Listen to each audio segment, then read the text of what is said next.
All right, boys. We have another doubled up week going on here. So for Power Rankings week 11 and 12. Coming in at 12th, still at 12th from the last time I spoke to you guys, Garrett. Week 10, he took a loss, putting up 109.69 points last. And week 11, he put up another loss, once again, last in points scored for the week with 111.90.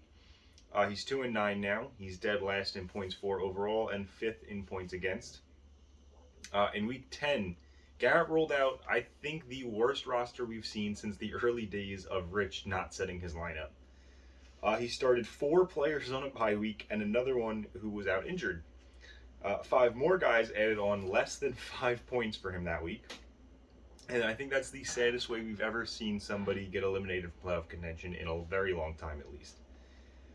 Week 11 wasn't much better for him. The injured Jerry Jeudy was still in his starting lineup. And again, 5 players scored less than 5 points.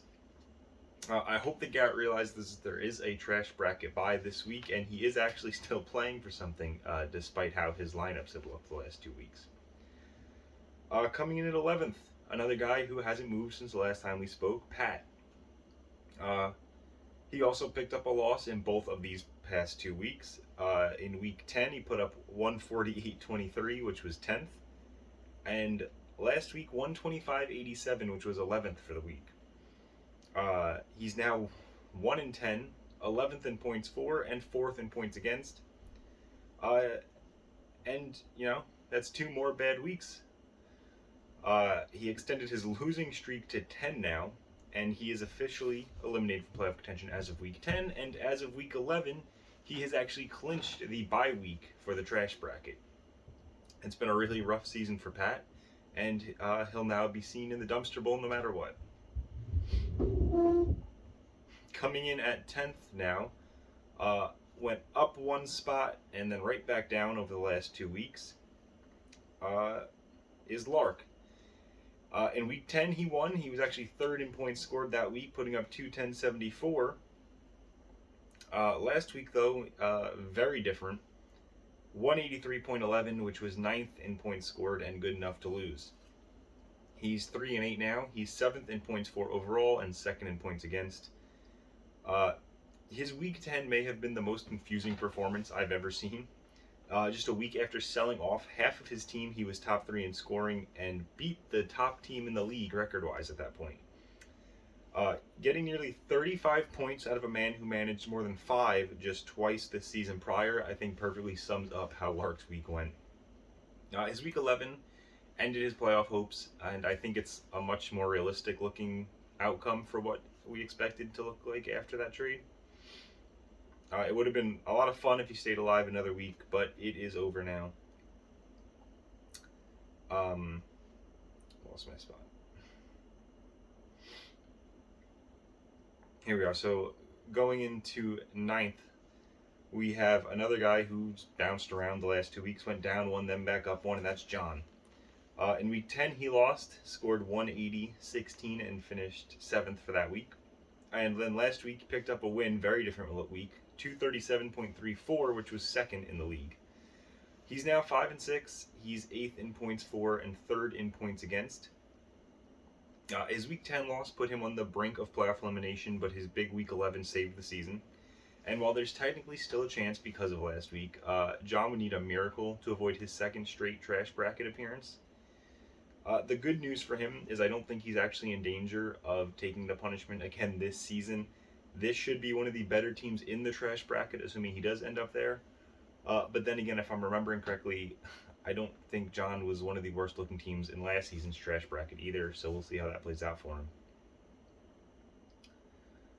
Coming in at 8th, he moved down 1 2 weeks ago and then stayed there this week, is Mitch. In week 10, he lost, scored 142.50, which was 11th. And then last week he won, scoring 201.88, which was 5th. He's now 5 and 6. He's 10th in points for and 7th in points against on the season. He was in a really ugly 3-game skid after week 10. Between weeks 8 and 10, he had scored 146.71 points per game. And his week 11 really saved him. However, I'm still not sure it's going to be enough. He's now going to be near perfect are going to have to be near perfect for the rest of the season if he does want to make the playoffs. Coming in at 7th, he moved up 1 2 weeks ago, and he stayed there this week, and that's Jay.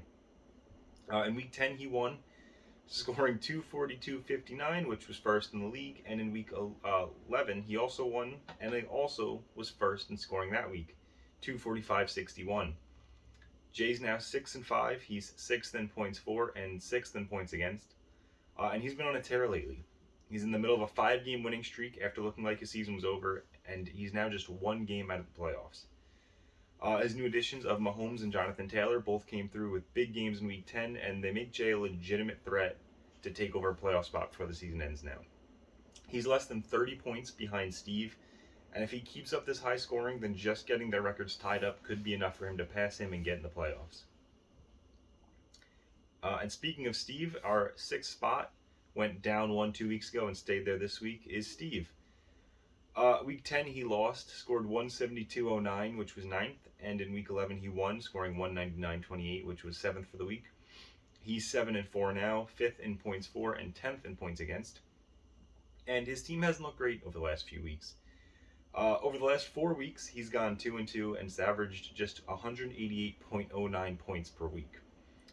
He is now the playoff team most in danger of falling out. I'd say he's far from safe at this point with how hot Jay's looked.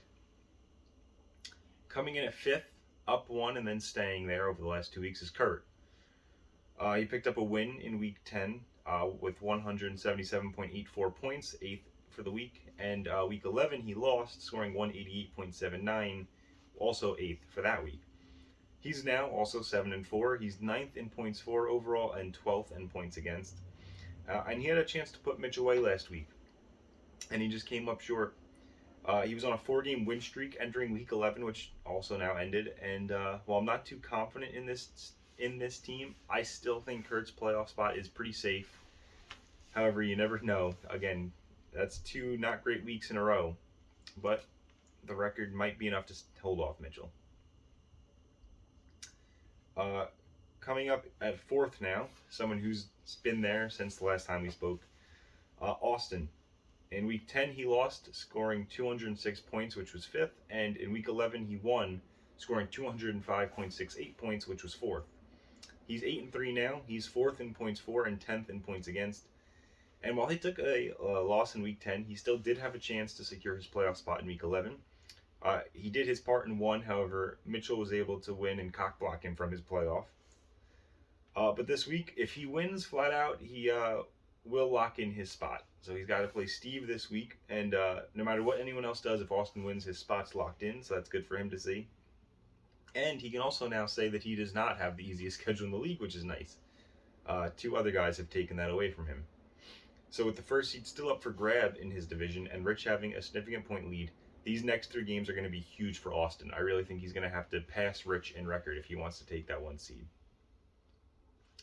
Now, coming in at 3rd, also, same guy that was here the last time that you guys got a video, Nick.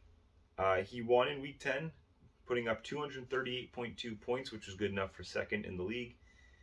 And in week 11, he lost, putting up 201.65, good enough for just 6th that week. He's now 7-4. He's 3rd in points for overall, and he's now 1st in points against. And like I said, he's now taken over as the team with the hardest schedule over the last 2 weeks. But he still matched his win total from last season with 4 games to spare on the season, which is nice for him. His team's been somewhat inconsistent, and they've had some really awful games, but they've been good a lot more than they've been bad. And if he can finish out these last 3 weeks strong and healthy, he's going to have a real shot at his division's bye week still. Coming in at 2nd, again, same guy that's been here the last few weeks, it's Vinny. Vinny picked up a week 10 win, scoring 194.56, which was 6th for the week, and a week 11 loss, putting up 229.5 points, which was the 3rd most points for the week. He's 7-4 as well now. He's 1st in points for and 8th in points against overall on the season. He's in a really good place, despite his tough loss last week. He's currently leading his division in points, and he's tied for 1st record-wise. So while his remaining schedule isn't a cakewalk, I definitely think it's on the easier side of things, and I think Vinny has a really good shot to finish out the season holding on to that top spot. And now, the guy in 1st, the guy who's been in first the last few weeks, been in first most of the season, it's Rich.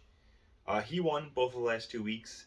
Had a pretty good week 10 with 210.1 points for fourth, and a pretty weak week 11, 168.4 points, which was 10th for the week, but again, still enough to get that win. So he's now 8-3, second in points for overall, and 11th in points against. He reclaimed the most points in the league in week 10, and then immediately relinquished it back to Vinny last week. He's back in first in the Knuckles division again, though, and everything seems to be making sense in that division again. I still feel pretty strongly this is the best team in the league, and his schedule isn't too bad to finish out the year either. So I think anything less than a bye week should be considered a big disappointment for Rich's season, considering how it's gone. And that's going to do it for us, boys. You know, there's a lot of playoff/trash bracket implications for this week again. You can check out Mike Hawk's Twitter page if you guys want to see how all those line up, all the different possibilities.